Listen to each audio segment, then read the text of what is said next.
Hello my honey bunny family, hope you're doing all well. So guys, I'm here with the new video. Hope you like it, then keep watching. तो चलो शुरुआत करते हैं new episode की।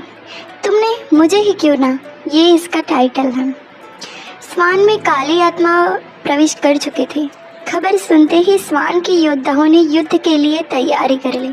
स्वान कबीला आध्यात्म शक्ति से भरा था। सभी प्रवेश द्वार की तरफ चलने के लिए तैयार हो गए। जियान एक योद्धा था। उसकी गलती की वजह से ही काली आत्माएं कबीले में प्रवेश कर चुकी थी। वो जोर से पिता गुरु व पुरखों से बोला, कुल प्रमुख, ये मेरी गलती के कारण हुआ है। मैं इस युद्ध में शामिल होना चाहता हूँ। स्वान की रक्षा के पश्चात अब जो सज़ा मुझे देंगे वो मुझे मंजूर होगी। चूँकि जियान एक योद्धा था, उसकी आजमाइश पहले से ही हो चुकी थी। कुल प्रमुख भी जानते थे जियान के जैसा योद्धा दूसरा कोई हो ही नहीं सकता। स्वान कबीले में रक्षा के लिए ये ज़रूरी था। कुल प्रमुख ने मिलकर यह निर्णय लिया, जियान को सज़ा बाद में, पहले स्वान कबीले की रक्षा आवश्यक है। कुछ प्रमुख ने कहा, स्वान कबीले की परिस्थिति के अनुसार जियान तुम सही कह रहे हो, हम तुम्हें स्वान कबीले की रक्षा करने की अनुमति देते हैं। जियान, निश्चित रहिए गुरुजी, मैं योद्धा हूँ। जियान स्वान की रक्षा अंतिम समय तक करेगा। सोवी वहीं खड़ा सुन रहा था। जियान को युद्ध में शामिल होने की बात पर वह बोला, नहीं जियान, तुम काली आत्माओं से युद्ध करने नहीं जाओगे। पहले तुमने नियम तोड़ा है, उसकी सज़ा पूरी करो। सोवी चाहता था कि जियान किसी भी तरह से कोई काली आत्माओं का सामना न करे, वो मुश्किल में न पड़े। जियान उसे चिढ़ाते हुए बोला, तुम कुल प्रमुख के आदेश से अधिक ज़रूरी नहीं हो। सोवी जानता था जियान अच्छा योद्धा है। उसने ज़्यादा बहस नहीं किया। सभी प्रवेश द्वार की तरफ आगे बढ़ने लगे। काली आत्माओं प्रवेश करने की तबाही मचा रही थी, लोगों की जान ले रही थी। जियान और सोवी आध्यात्म शक्ति में निपुण थे।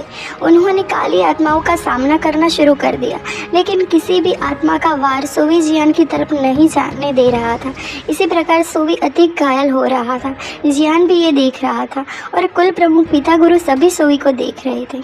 सोवी को किसी की फिक्र नहीं थी, बस जियान को कुछ नहीं होने देना चाहता था। सोवी बहुत ही चोटिल हो चुका था। तभी एक रक्षक सिपाही ने आकर कुल प्रमुख से कहा, कुल प्रमुख, प्राचीन पुस्तकालय से किसी काले साये जैसे दिखने वाले दन ने स्वान की पवित्र पुस्तकों को चुरा लिया है। हम उन्हें रोकने में नाकामयाब हो रहे हैं।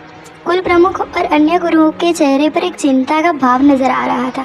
सोवी ने सभी का ध्यान आकर्षित करते हुए कहा, इसका मतलब प्रवेश द्वार पर काली आत्माओं का प्रवेश एक मोहरा था।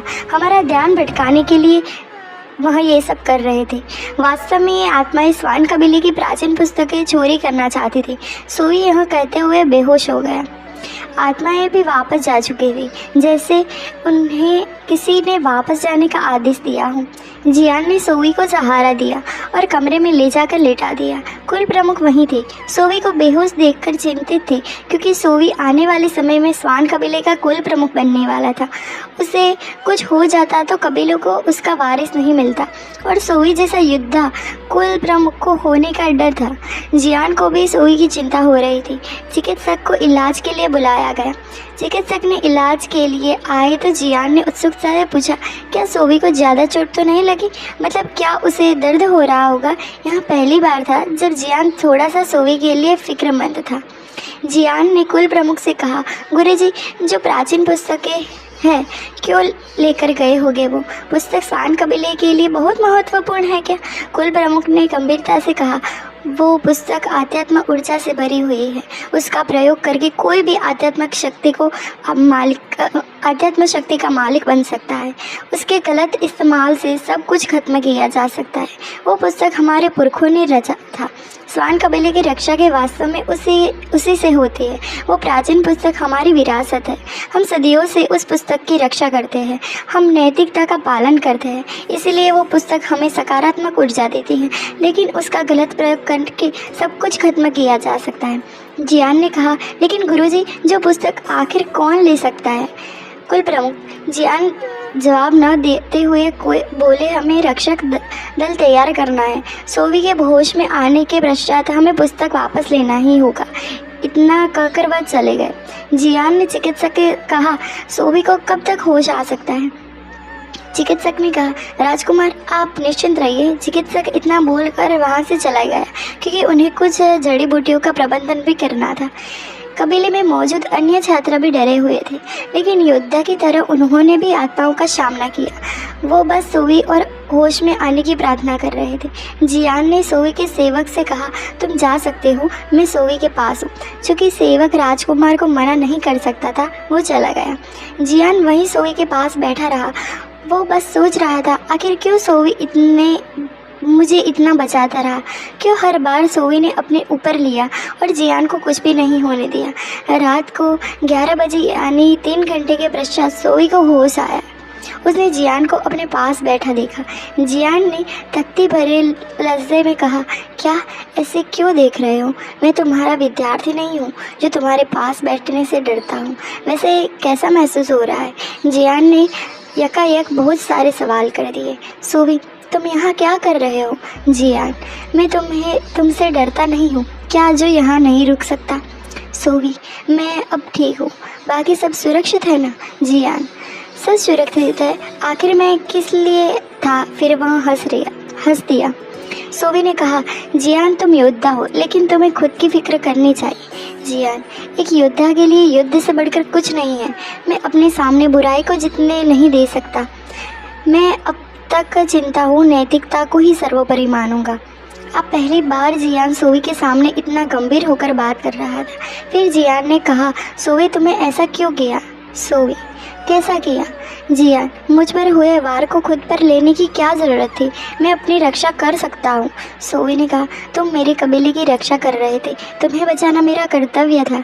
जियान, कई अन्य छात्र भी स्वान कबीले की रक्षा कर रहे थे, तुमने मुझे ही क्यों बचाया? क्यों? सोवी चुप था। जियान बोलो ना, तुमने मुझे क्यों चुना? सोवी ने कहा।